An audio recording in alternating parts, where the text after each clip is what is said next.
semakin seru pembahasan kita di sore hari ini mengenai perebutan hak asuh anak ya. Agak sentimental memang kalau dibahas tentang anak, tapi ini juga berguna ya, bermanfaat untuk kita semuanya. Tadi menjawab juga dari Pak Rudi, ini masih dari Ibu Evi juga sudah memberikan pandangannya secara hukum, kemudian Ibu Amrina juga. Kalau Ibu Rosma, seperti apa pandangan ketika si ibunya tidak memberikan akses untuk si bapaknya bertemu dengan anaknya? Ya, seharusnya begini, hak hadanah itu kan terkait, hadanah itu terkait 3 hak. Ya, hak ibu, misalnya anak pada ibu, hak ibu yang mengasuh anak, hak anak yang diasuh oleh ibu, kemudian hak ayah atau yang seperikat dengan ayah. Juga 3 hak ini, kalau 3 komponen ini kalau berjalan baik, niscaya akan baik, kan seperti itu.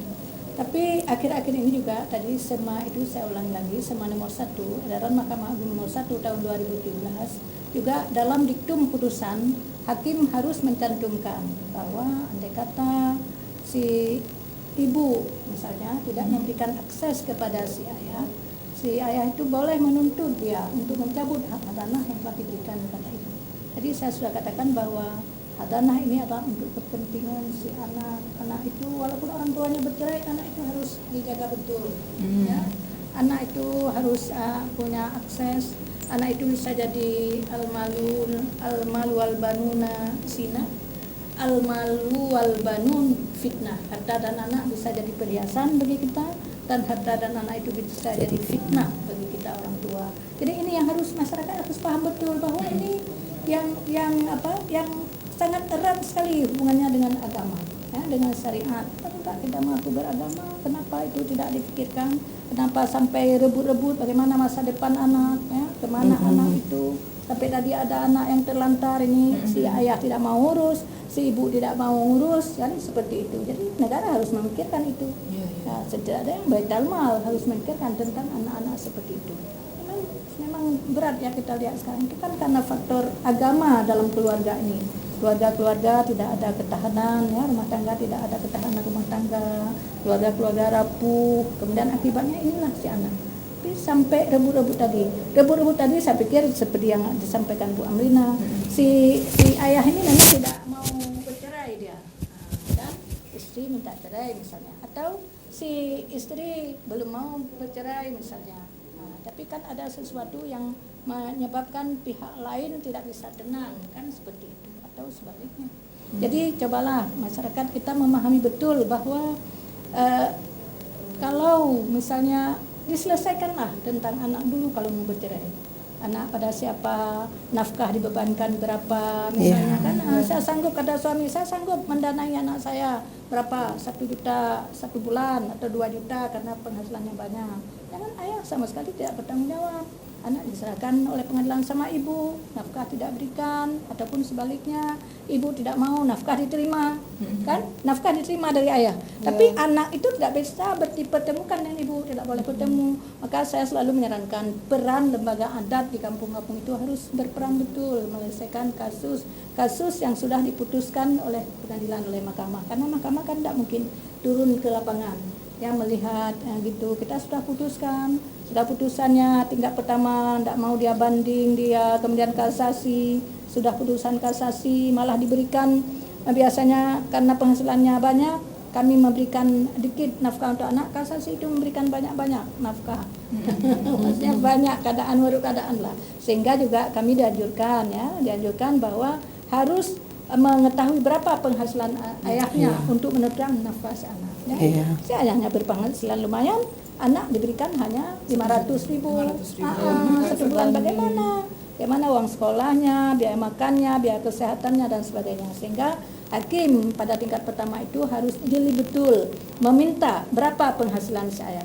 Kalau dia pengusaha berapa penghasilannya, kalau dia pegawai negeri berapa penghasilannya, kan bisa diukur. Apalagi pegawai negeri bisa diukur, yang sampai anak ini sedikit sekali diberikan nafkah. Jadi nafkah itu adalah kewajiban daripada ayah. Jadi saya pikir kembali lagi kepada faktor agama yang kuat. Kalau sudah berpisah, ya apa boleh buat, karena kita tidak mau mempertahankan rumah tangga. Kan seperti itu. Jangan sampai anak yang menderita. Sampai rebut-rebut berat. Itulah akhir-akhir ini saya tahu bahwa rebut-rebut anak. Saya padahal dari dulu saya sarankan, coba dibuat penelitian. karena angka perceraian kita cukup tinggi. Iya. Kita hitung saja, satu keluarga punya 2 orang anak. Kalau ada 5.000 yang bercerai dalam setahun, kali 2, Kali 2. berapa anak itu? Di mana anak-anak yang keluarga tidak mampu, bagaimana itu juga harus kita pikirkan. Nah, kalau ayah sendiri memberikan penghidupan, artinya biaya, Biaya, ah, iya. sampai si ibu menikah lagi atau seumur hidup untuk si anak, seperti apa nih Bu? Bukan seumur hidup lah. Anak itu kan diperhitungkan sampai dewasa. Iya. Dewasa kan ada menurut undang-undang lah. Kebanyakan undang-undang 18 tahun dewasa kan gitu. Ada yang sampai 20 tahun kan. Anak bisa mandiri lah. Tidak diberikan seumur hidup. Kemudian masalah ibu kawin lagi juga ada bermacam pendapat. Ada pendapat kan bahwa anak itu boleh diasuh oleh ibunya selama ibunya tidak menikah lagi. Betul. Kan. Nah, tapi kan sekarang berkembang dengan pembaharuan hukum. Apakah masih layak anak itu diberikan kepada ibunya ketimbang diberikan kepada ayahnya? Mungkin anak itu masih bisa dia memilih tetap dengan ibunya kan seperti itu, atau dia memilih bersama ayahnya. Jadi pengaruh menikah lagi, kecuali memang sudah nyata-nyata tadi dengan menikah dia asik dengan suaminya, anak diterlantarkan, si ayah bisa membuktikan. Tapi kalau mungkin suami keduanya ini sangat mempedulikan anak, Tidak apa menjadi salahnya? masalah. Tidak jadi Iya. masalah saya pikir ya. Dengan apa? Dengan jangan kita berpegang. Kalau perempuan ini kawin lagi, anak itu tidak diberikan. Bayangkan cintanya perempuan kepada anaknya, dia tidak mau kawin lagi. Sementara laki-laki kawin terus. Seperti itu. Jadi tidak kawin. Kalau saya kawin nanti anak saya diambil oleh pengadilan, dia serahkan kepada ayahnya. Saya tidak seperti itu pendapat saya. Dia nggak Karena kita nikah. harus pendapat-pendapat tradisional dulu kita kembangkan. Kita lihat asikonnya, suasana bagaimana. Kalau dia memang dengan suami sama sekali tidak pedulikan anak, ya kan? Jadi bagaimana? Tapi kalau dengan suami malah lebih, anak ini lebih bahagia, dibawa sama ayah tirinya kemana-mana, ayah tirinya pun punya maksudnya kepedulian ya, kemudian ekonomi yang Bagus, memadai kan seperti itu, sangat penuh perhatian. Untuk apa kita ambil anak tempat ibu kita kasih ke ayahnya, ayahnya sibuk dan istri mudanya tidak sempat tidak sempat juga mengurus anak kan seperti itu, nanti dibawa lagi ya, walaupun tidak semua ibu tiri tidak baik kan seperti itu, tapi kan setuju. sudah bagaimana dibawa ke istri mudanya. Jadi memang itu sangat-sangat kasuistis itu ya, baru kasus tertentu. Jadi kalau saya tidak berpegang, malah saya dalam pertimbangan hukum kadang-kadang tidak saya temukan diberikan kepada ibu selama ibu tidak kawin lagi. Ya. Setuju nih dengan Ibu Rosma ya. Jadi Ya, mungkin ada saya. penelpon lagi. Ya. Belum ya, kita tunggu dulu. Nah, saya ke Ibu Evi nih. Tadi sedikit mungkin tambahan dari Ibu Evi melihat ada anak yang orang tuanya tidak menginginkan, alias anak-anak pelantar.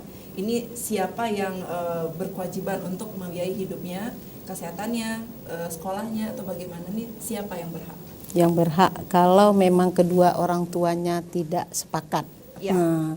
Bapaknya sibuk sendiri, ibunya sibuk sendiri, akhirnya anaknya telantar. Ya kan, anaknya telantar itu nanti bisa diambil jadi anak negara oleh dinas sosial ya. Nanti oleh dinas sosial dan nanti bisa dititipkan di panti-panti yang untuk bisa mengasuh anak tersebut. Nah, bisa nanti itu kaitannya nanti dinas sosial, dan sebelum dititip itu ada dilakukan dulu asesmen oleh pekerja sosial. Biasanya pekerja sosial nanti setelah dapat laporan yang konkret, nah baru anak itu bisa diambil menjadi anak negara dan akan dibiayai oleh negara, mau sakit, mau pendidikan, mau semuanya dibiayai oleh negara. Iya. Negara juga tidak lepas tangan. Tidak lepas tangan. Nah, kalau untuk adakah di Banda Aceh ataupun di Aceh sendiri ada kasus anak yang terlantar yang tidak diperhatikan orang tuanya kemudian diambil alih oleh negara, Ibu? Ada. Ada sekitar berapa? 50% atau bagaimana? Kalau lihat siklusnya nih, Ibu Amrina mungkin punya Banyak nih. banyak sekali. Ada banyak. Ada ya. Iya. Ada beberapa ya. Ada banyak panti saat ini yang berada di bawah koordinasi Iya, dinas sosial. Cuman kami juga ingin lakukan penekanan ya sesuai dengan amanah Kanun nomor 8 tadi tahun 2011. Sebelum anak ini menjadi anak negara, ada yang namanya tanggung jawab wali, ya kan? Juga harus dilihat apakah ada wali dalam lingkaran garis keturunan terdekat dengan ibunya atau ayahnya yang kemudian memiliki kecakapan, memiliki kekayaan, ya pengetahuan, situasi sosial yang mendukung untuk kemudian juga ditetapkan oleh negara untuk mengambil pengasuhan alternatif kepada anak, gitu kan. Kalau itu tidak ada, maka kemudian barulah menjadi tanggung jawab negara. Tapi negara pun bisa kan kalau ada pengaduan, ya, ada yang memberitahukan, ada yang menyampaikan. Maka tadi seperti Bu Ros bilang, kalau memang perangkat adat itu bekerja dengan baik, punya perspektif, ya, ada berapa banyak nih anak di kampung kita, mana keluarga yang bermasalah, mana anak-anak yang dibingkai dalam anak yang bermasalah, ada laporannya.